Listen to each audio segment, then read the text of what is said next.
This interview is part of the History Heard project. The content of this interview may be used for historical research. However, no part of the video itself may be reproduced without the express written permission of an authorized representative of History Heard. Today is June 25th, 2009 at, what time is it, 1? This is in Reston, Virginia. This is an interview with Vint Cerf in Reston, Virginia.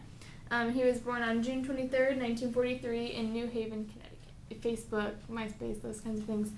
People, a lot of personal information, personal lives are on the internet. Sometimes you don't even know about it, but they are.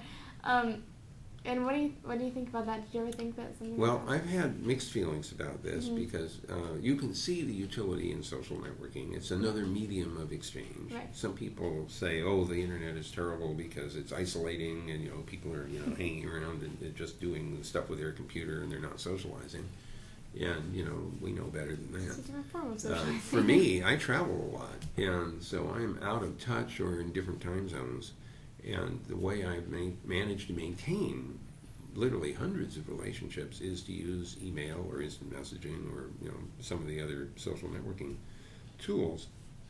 So I've seen it as a very positive thing. On the other hand, I had worried about young people who are accustomed to sharing information and confidences with each other, using these tools without necessarily realizing that others besides their immediate circle of friends might have access to the information. Right.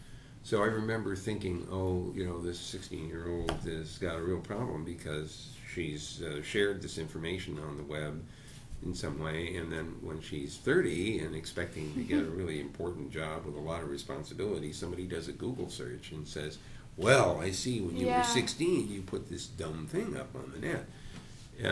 So I was worried about that, and I thought, well, I should be warning people, young people, about this risk factor. Then I talked to them, and what I've discovered, now you have an opportunity to either confirm this or not, or refute it. My impression is that they're not that stupid, and they do understand that sharing confidences should be kept confined.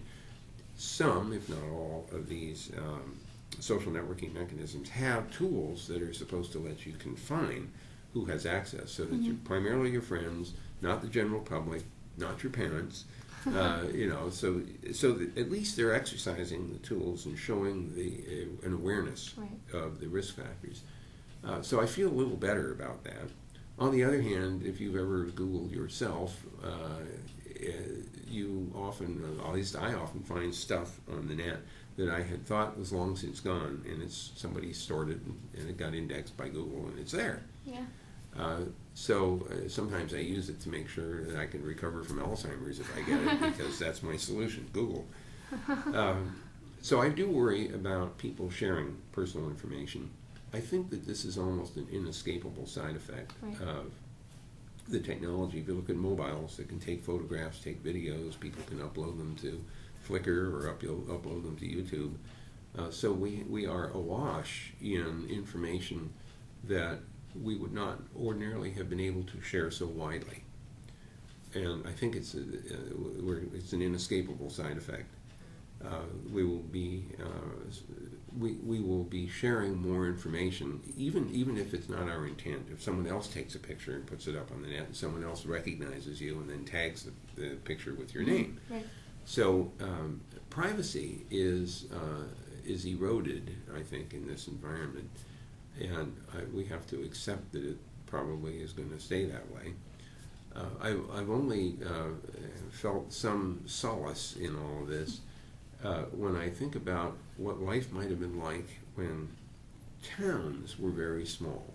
And a town of 1,000 people or 3,000 people, everybody knows everybody, and they all know what everybody's doing, and the gossip mill is running 100 miles an hour, and so there wasn't much privacy in that environment either. So the only reason we've ever felt as a society that there was privacy and anonymity is in a big city where nobody knows who you are and your neighbors don't pay any attention to who you are, and we've suddenly are losing. That's eroding now because technology is bringing us back to the small town. Right.